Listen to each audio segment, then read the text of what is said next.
Sidang perkara kasus tindak pidana korupsi dana hibah Pilkada tahun 2020, KPU Tanjung Jabung Timur di persidangan Tipikor Pengadilan Negeri Jambi.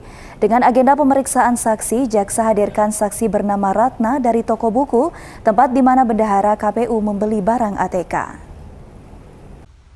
Persidangan ke-10 kasus Tipikor dana hibah Pilkada tahun 2020 KPU Tanjab Tim di persidangan Tipikor Pengadilan Negeri Jambi.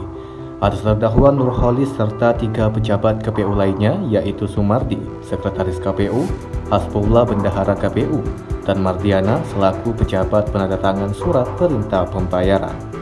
Dengan agenda pemeriksaan saksi bernama Ratna dari toko buku, tempat di mana bendahara KPU membeli barang ATK. Dalam fakta persidangan terungkap dan terbukti bahwa kwitansi pembelian tidak dibuat oleh pemilik toko, seharusnya dibuat berkisar di angka Rp1 juta hingga Rp5 juta. Namun di dalam surat pertanggungjawaban dibuat hingga Rp15 juta. Keterangan isi komunikasi antara bendahara dan pemilik toko sebagai barang bukti berupa aplikasi komunikasi. Ditemukan tagihan selama 3 bulan berkisar Rp19.400.000. Sementara anggaran yang disiapkan sebesar Rp380 juta. Berdasarkan keterangan saksi, pemilik toko pembelanjaan dibayar 3 bulan sekali, kisaran Rp20 juta, sedangkan di dalam laporan anggaran yang berjumlah Rp380 juta terpakai semua. Terkait kwitansi, toko hanya mengeluarkan kwitansi kecil yang kosong, yang nanti diisi sendiri oleh KPU.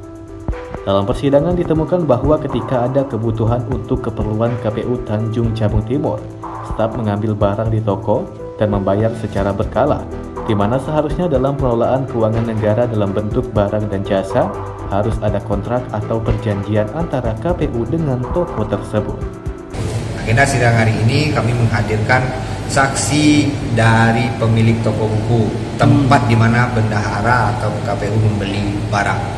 Tadi fakta persidangan terungkap bahwasanya kwitansi yang ada untuk pertanggungjawaban itu tidak dibuat oleh pemilik toko tempat berbelanja. Tempat berbelanja itu sebulannya paling 1 juta, 5 juta, namun pertanggungjawabannya di dalam 1 hari itu bisa mencapai angka 15 juta dengan bukti 15 juta. Siapa nama saksi? Ratna, toko HNS komputer di Tanjung Jabung Timur, tempat KPU Tanjung Jabung Timur berbelanja ATK. Jadi dikasih kerugian ATK ini 380 jutaan. Terus isi chat WA tadi Bang? Isi chat WA tadi itu chat tagihan antara Ratna dan bendahara, itu 3 bulan yang belum dibayar sebesar 19.400.000. Sementara anggaran yang disiapkan untuk ATK itu 380 juta. Ini di pembelanjaan tersebut tidak menggunakan perjanjian atau perikatan, itulah dianggap total loss oleh ahli. Sebelumnya para terdakwa didakwa dengan dakwaan primer pasal 2 ayat 1 Junto 18 Undang-Undang Nomor 31 Tahun 1999 yang telah diubah pada Undang-Undang Nomor 20 Tahun 2001 Junto pasal 55 ayat 1 ke 1 KUHP dan dakwaan subsidiar pasal 3 Junto pasal 18 Undang-Undang Nomor 31 Tahun 1999 sebagaimana diubah dengan Undang-Undang Nomor 20 Tahun 2001 Junto pasal 55 ayat 1 ke 1 KUHP. Iqbal, Cek TV melaporkan.